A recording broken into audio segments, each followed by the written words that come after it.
ones that passed on. And then at that point, after they pass on, they eat the remains. Terry Lovelace. Sorry I missed your call. Oh, Terry, you're doing it to me again. As I can. It's important that I speak with you. Thanks for the call. Bye. Terry. I hope he hasn't forgot that I am calling him on his phone. I got to send him an email. But do you have that story now? You can go ahead and say it while I send him a message. What, the composting? Yeah. That's the one you're talking. Yeah. Oh yeah, I got it right here. Let's see. The world's first human composting facility will open in 2021. And let's see, when humans' time is up, the Western countries, we generally have two main options, and the funeral remains burial or cremation. But now, world first facility has been set up to offer unique alternative ritual to traditional choices. Compost. Oh, actually, you know what it is in Seattle, Washington. Sorry about that. It is. Yeah, we're the first place in the country that is legalized to be compost. And I tell you what, they show pictures of that. I think we got him calling us right now. Okay, Terry. Gary, this is Terry, yeah. Yeah. Well, I was wondering, I was getting nervous there for a while. Oh, my phone.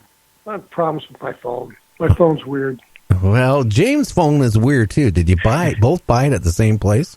I think we did. I don't know. We were just talking about, Washington State.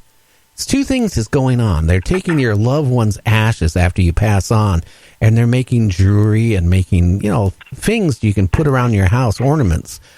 And if you diamonds even. Yeah, and if you don't want that, the state of Washington, where I'm at, is the first state where you can have your body composted. And then and then just think about that. You could then give your composting to somebody you don't like and say, here, I'm just perfect for your tomato plants. Now, would that make us cannibals? If they take your compost, right, and they spread it out and grow, like corn, peas, or strawberries? I don't think I'd want to eat any of those tomatoes. No, I wouldn't either. I tell you, that would be really interesting. Agreed. Yeah. Well, Terry, I'm going to regress you tonight. So, like I told you, I want to have fun tonight. I'm ready. Okay. I've been looking forward to this. Well, so have I. Now, I want to tell everybody what you did. Let's start off with, tell people about you first, and then we're going to get into let me give a brief bio here. My name's Terry Lovelace. I'm a 65-year-old retired attorney. I'm a former Assistant Attorney General for the U.S. Territory of American Samoa and former State's Attorney for the state of Vermont. Because of my job in the law, I never felt comfortable telling this story until I retired. So I waited. And in 2018, I published Incident at Devil's Den that tells the story about my experiences as a child, two experiences, and my abduction with a coworker, a friend, while I was in the active duty in the Air Force in 1977. We were remote camping in an Arkansas state park known as Devil's Den, hence the name of the book, Incident at Devil's Den. And it was a life-changing deal. It was 40 years of nightmares and just biggest event in my life.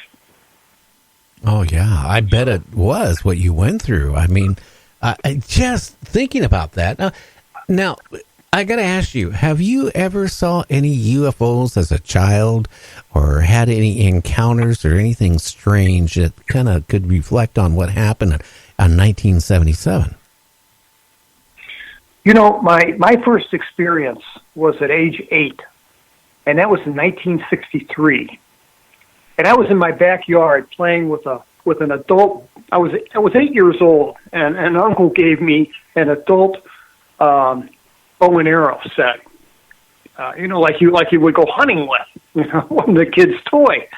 I guess the '60s were a different time. I don't know.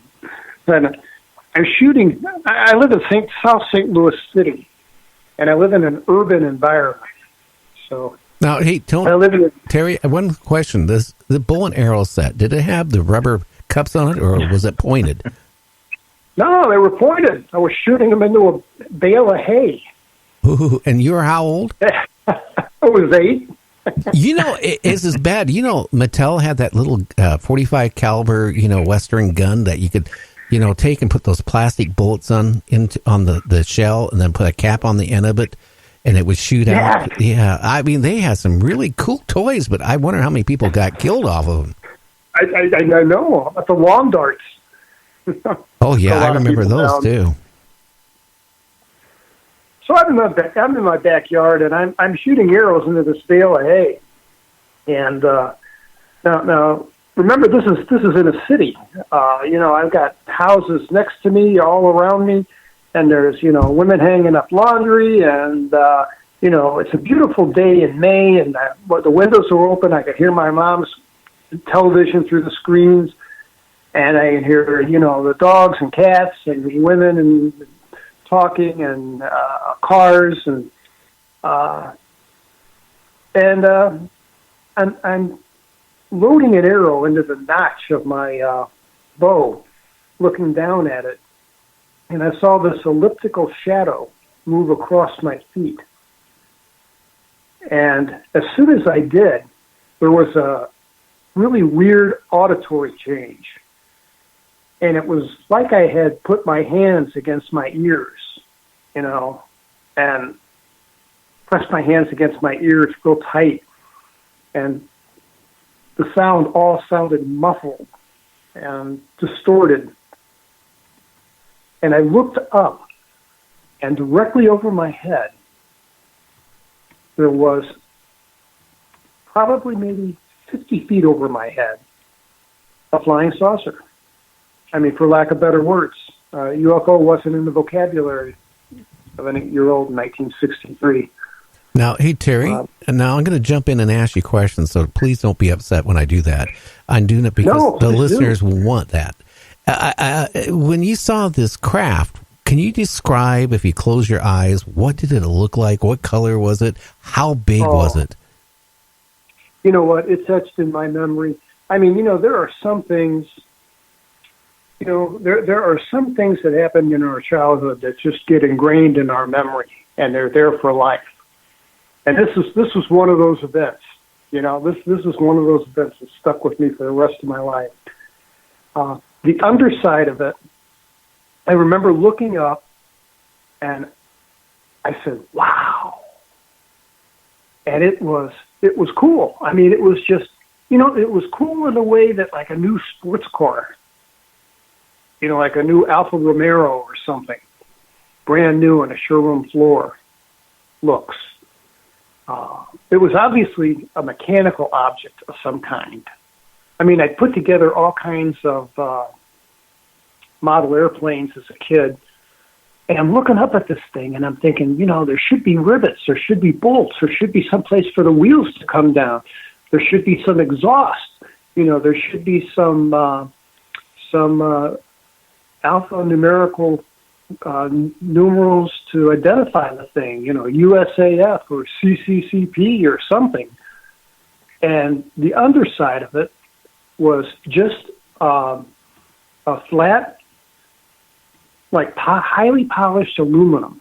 I mean, I don't know what kind of metal it was, but it looked like highly polished aluminum that curled up on the ends. And it wobbled. There was a slight breeze, and it wobbled a little bit in the breeze. And I dropped my bow and arrow, and I don't know why in the world I did this, because it makes no sense. But I thought, if I lie down and look up at this thing, I bet I can get a better look at it. And that's what I did. I laid down on the grass, and I looked up at this thing, and I'm just staring at it. And I'm just thinking, wow, this is cool. And I don't know how long that lasted. And then it kind of lists to starboard a little bit, tilts, so it'll clear the power lines, and shoots off 0 to 500 miles an hour and is gone. And I say there's a hole. There wasn't a hole in the sky, but I say there's a hole in the sky. I could see the point where it vanished. And I'm staring at that point, and I jump to my feet and I yell, "Mom!" as loud as I can. And of course, my poor mother thinks I, shot a neighbor in the head with an arrow or something. She comes running out, and she's like, I don't remember screaming, but I must have been because I had a sore throat afterward. And my mother was from rural Arkansas, and she never lost her country voice. And she said, "You will stop this hollering right now. You will stop this hollering." And, my God, the neighbors will think there's something wrong with you. And shook me by the shoulders and dragged me inside. And I said, "Mom, did you see it? Did you see it? It was so cool. Did you see it, Mom?" And she says, "No, I don't know what you're talking about." I said, "Mom, it's a flying saucer."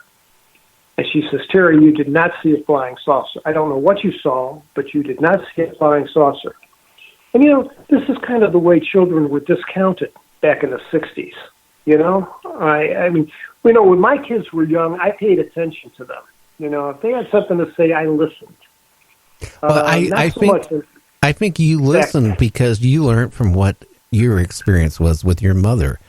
I mean, that's one thing about parenting. Where she came from, she probably didn't even comprehend what a UFO was. You saw something, it scared you, it amazed you. You were, you were thrilled. You wanted your mom to see it, and yeah, I understand. And I think everybody else there understands.